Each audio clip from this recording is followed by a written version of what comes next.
because you'll hate him, but you'll also like him in a very crazy way. All right.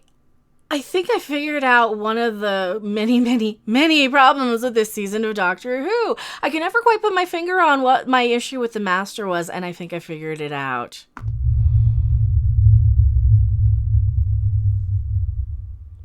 Hello, everyone. I am Mecha Random 42, the one, the only, the original, your favorite YouTube Harpy, and this is just a quickie little video that I wasn't really planning on making, but then I stumbled across this while I'm sitting there waiting for the bots to scan my other video to make sure it's ad suitable, even though it will be after the fact. Definitely check that one out about the Star Wars novels and some of the drama over here on this site as well. I don't hate him, and I don't really love him either. I'm kind of indifferent on him, and I think that's because I don't find him to be very authoritative. Same thing, it's the same issue I have with Jodie Whittaker.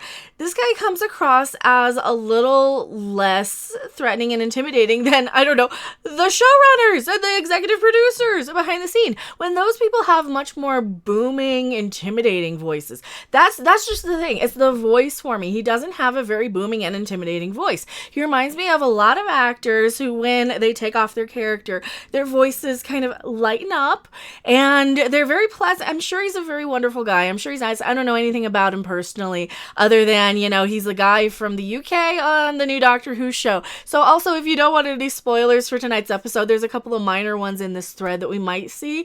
Not that Doctor Who hasn't, self-partnered itself already, if you understand that reference. I would expect somebody a little more authoritative, like a David Warner type or somebody. Just listen to his voice here. Well, now I shall conquer everything. And there's Chibnall himself. Oh! I said Chibnall instead of Chinballs. Yay! His voice actually is a little bit more what I would hear in the Master's, voice than anything. Kinder side, he can be incredibly kind and gentle and warm, as you see when he's playing O. He's much deeper in his voice. It's very much booming. Now, this is just a nitpick with the show. There are many, many, many things wrong with this show. Between Jodie Whittaker going around like, every episode with that face, and feeling like I'm just with mom being dragged along with the kids going to preschool, and now we've got a high school kid with a cold sort of voice that with the actor who plays the Master. There's just nothing really, really classic TV about this. And even when you hear the executive producer, he's got more of an authoritative voice than the actor playing the Master. Just came along and nailed it. We had some fun there, didn't we? Hey. The thing about his portrayal of the Master is that the actor, Sasha, disappears completely. I don't see Sasha anymore. Now, the guy who just talked, the executive producer there with the glasses, if he read some of the lines, I would probably be a little more intimidated. He has more of a clear, like the actor playing the Master here. When you hear him, I hear somebody who's a singer. I hear somebody who's a performer, somebody who can sing, because he has a very softer voice. It's very hard to put into words what I'm hearing in my tone, or in his tone anyway. I just don't find him to be very authoritative, and that's not a personal anything on anything that he's, any personal trait of his or anything like that. I just don't like the way he sounds. And for me, Doctor Who is one of those things that has all of the sounds. You hear the noises and you're transported. That's like the TARDIS, just the opening, the classic, anytime you hear the TARDIS sounds, or the opening theme song, anytime you hear that stuff, the Daleks, the Cybermen, that type of stuff really kind of gets me back a little bit excited for Doctor Who, is hearing something that reminds me of how it's supposed to sound. And when you can't even get the sounds of the show right, that's one of the biggest issues that I'm having, at least today. Every day is the biggest issue. So let's kind of scroll through and see what you guys are saying. We, who used to love Doctor Who, do despair. We want to be entertained, not preached to by the hashtag woke.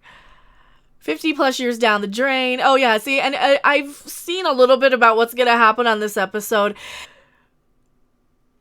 To not just kind of shake my head and be like, oh, you'll see my review when that happens soon enough. But this stuff, I really, really every week when you scroll through all this, it's just people not happy, people not happy, people not happy.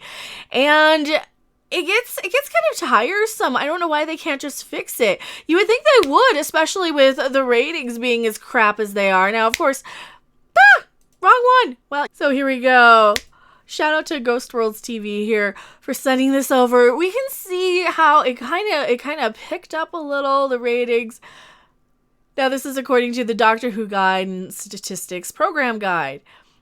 This gives kind of a general idea of the declining, just the sharp decline from this year with these 10 episodes where they're averaging about 4.8 million viewers.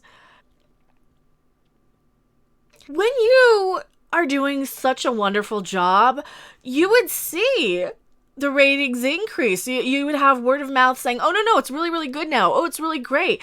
You wouldn't have this just, yeah, we don't like this. You're ruining the canon. You're ruining the show. And I'm going to admit, I'm not the big expert on Doctor Who canon. I watched it as a kid and in reruns, and I watch it from time to time when I have time. Never have time. Never, ever have time. And I like what I've seen until recently, until it's just started going downhill and downhill and downhill. And if I can pull up any random Tom Baker episode and be entertained and engaged and be sitting there watching Tom Baker in a quarry by himself.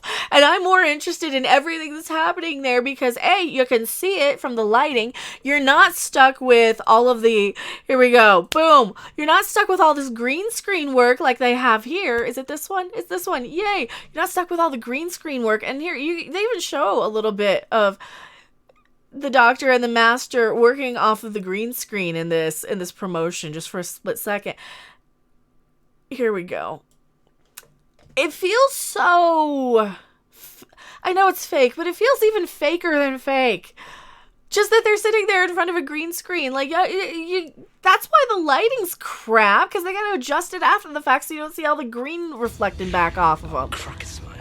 We knew we had to have an... And none of that stuff's actually, and I get it, and it looks better now than it did then, obviously. I'm not really complaining so much about that. It's just, I'd like to be able to, hey, see it, and just stop with this whole retconning and breaking the show just because you came in here and you want to just fix it for what? For what? Because you're not actually gaining viewers, you're not helping anything, you're not improving anything here.